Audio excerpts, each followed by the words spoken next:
जे काही हवंय ते झी5 ऍप वर पहा. झी5 ऍप डाउनलोड करा आणि फ्री मध्ये पहा केव्हाही कुठेही.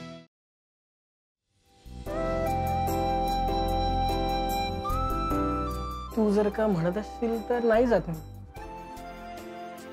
म्हणजे मी अनंत काळाचा बाप झालो असलो तरी सुद्धा अनंत काळाचा नवरा आहे अजूनही.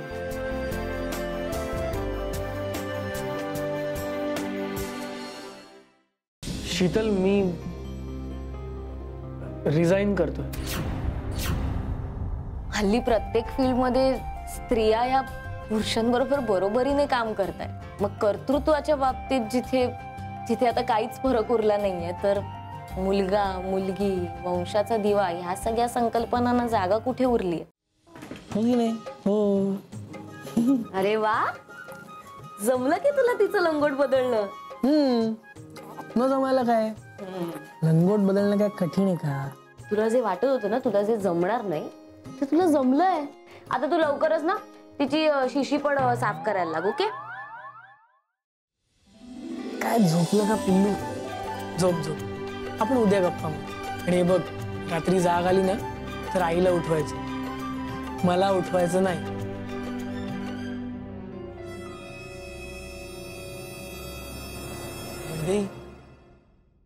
काय झालं, कसला विचार करतेस?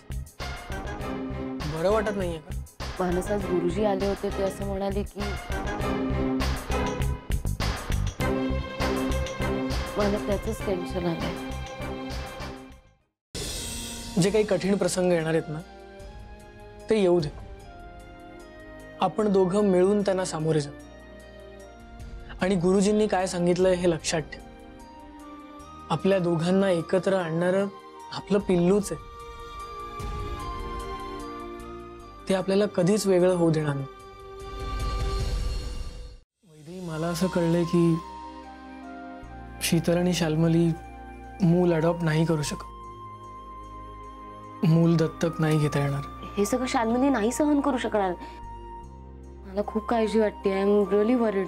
आपण उद्या नाव ठेवल्यानंतर त्या समारंभातच शाल्मलीला बाळ दिलं तर? काय बोलतोस तू? उद्या? हो, म्हणजे आपण जेवढा वेळ पिल्लू सोबत घालू तेवढे आपण तिच्यात अडकत जाणार. म्हणून मग उद्याच शाल्मलीला बाळ द्यायचं का?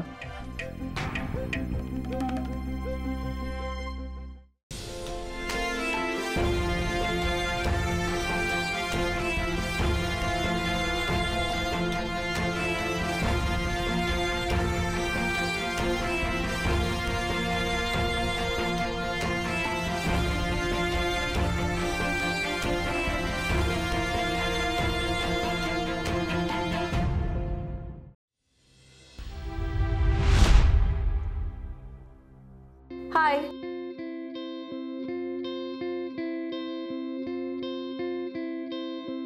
काय शाल्मली, हे काय आहे? New life, new phase, so new look. तुला माहितीये, तुझ्या बाबांनी आपल्याला हे घर दिलं आणि सगळं सामान वगैरे सुद्धा लावून दिलं. पण ह्या घराला घरपण ना तुझ्या संस्कारांमुळे येतं. म्हणजे हे घर मला आपलं वाटतंय, माझं वाटतंय. वैदेही, तू या घराला ना सजीव बनवलंयस. मी माझ्या जगात नसतो, तुम्ही तुमच्या विश्वात असता, पण आठवणींच्या दुनियेमध्ये मला माझ्या समोर दिसतात. तुमचे हसणे आणि बोलणे, त्यात माहीचे नाजूक रडणे, माझे असेच मध्येच थांबून तुमच्या आठवणीत बुडणे. त्या आठवणींबरोबर तुम्ही सुद्धा बरोबर का येत नाही?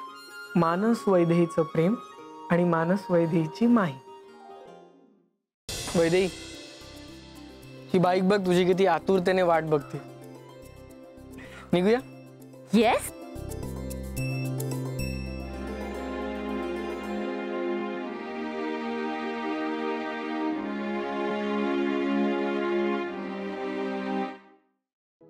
वैदेही, मानसच्या कवितांचं पुस्तक छापायची तुझी कल्पना मला खरोखरच खूप आवडली. आणि ज्या कविता आता तू मला ऐकवलेस ना त्या नक्की लोकप्रिय होतील. येस. पण मला खरं काय आवडलंय सांगू तुला? काय? मला हे आवडलंय की तू स्वतः ते पुस्तकाचं प्रकाशन करणार आहेस आणि आता तुझ्यामध्ये एक प्रकाशक म्हणून मला एक स्पर्धक नाही दिसत आहे, तर नवऱ्याच्या कलेवर खरोखर मनापासून प्रेम करणारी आणि एक प्रचंड हिमतीची मुलगी दिसते.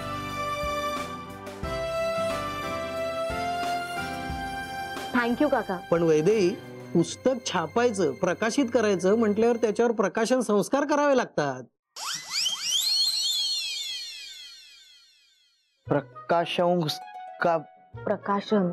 प्रकाशन संस्कार हे काय असतं? हा अरे म्हणजे प्रूफ रिडिंग आलं, रस्व दीर्घ बघायचे आले, त्याचा फॉन्ट बघायला लागतो, अनुक्रमणिका, प्रस्तावना, त्याचा क्रम, चित्र कुठे टाकायची, या सगळ्या गोष्टी प्रकाशनाच्या दृष्टीने आवश्यकच असतात.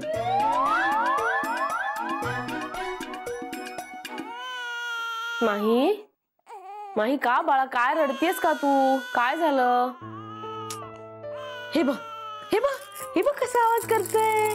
किती छान रंग आहेत की नाही याच्यात. छान आवाज येतो की नाही याचा. माही गुडगल आहे की नाही माही? रडायचं नाही असं, रडायचं. हे बरं हे बघ हे बघ त्याचा खूप जास्त आवाज होतो. हे बघ अगं बाई कोण रडते? काय होतंय रडायला? माईला काय होतंय?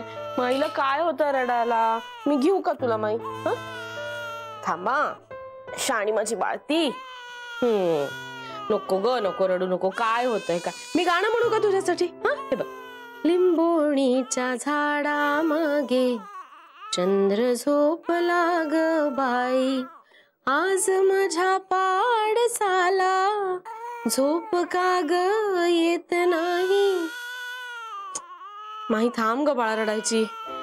नेमकी तुझी आई ना फोन विसरून गेलीये घरी. थांबा मी झोका देते हा तुला. झोका देते हा तुला, बरं वाटेल. ओके झोप हा. माही गुड गर्ल. माही आता शांत होणार आहे. माही रडायची थांबणार आहे. माही माही नाही ललायचं, नाही ललायचं गो बाई. माही बाळा भूक लागली आहे का तुला? हा काय करू मी आता? पण काका मला यातलं काहीच माहित नाहीये. आय मीन मी इनफॅक्ट आम्हाला कोणालाच माहित नाहीये. याआधी मी कधीच पुस्तक प्रकाशित केलेलं नाहीये. सो नाही, आणि हे सगळं करणं वगैरे मी हे सगळं पहिल्यांदा ऐकतोय. हे काय? I used to think this is too complicated. म्हणजे आय यूज टू थिंक की कविता सगळ्या एका फाईल मध्ये लिहिल्या, ती डॉक्युमेंट प्रिंटरला दिली की मग डन, आलं पुस्तक छापून. हाच तर फरक असतो एक प्रिंटर आणि प्रकाशकामधला. कवितेचे तुझं वेड लागले, कवितेचे मग डोहाळे, कविता बनली सणमूर्त, झाली कविता सुख सोहळे. आणि मग पोलीस वासूला मार मार मारतील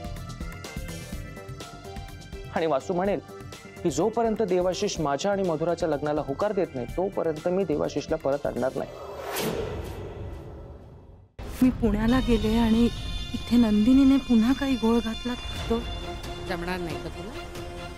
नाही आई, म्हणजे मी जाईन, पण नंदिनीचं आरोही 2 दिवस नसणार आहे.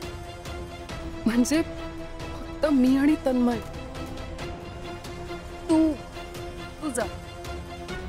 अगं खरंच माझी काळजी घ्यायला एवढे सगळे जण आहेत. तर नंदिनीच म्हणते मी राहीन व्यवस्थित म्हटल्यावर मला जायला काहीच प्रॉब्लेम नाही. पण काय झालं, त्यांना बरं नाहीये का? अगं काल त्याच्या हाताला काच लागली, डॉक्टर आले होते. तो कशाला त्यांना त्रास देते? त्यांना माहेरी आराम करू.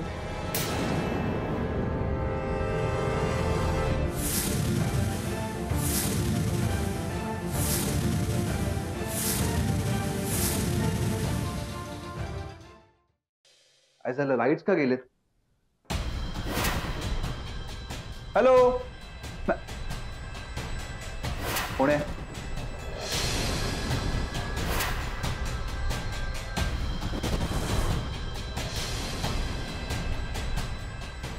अभि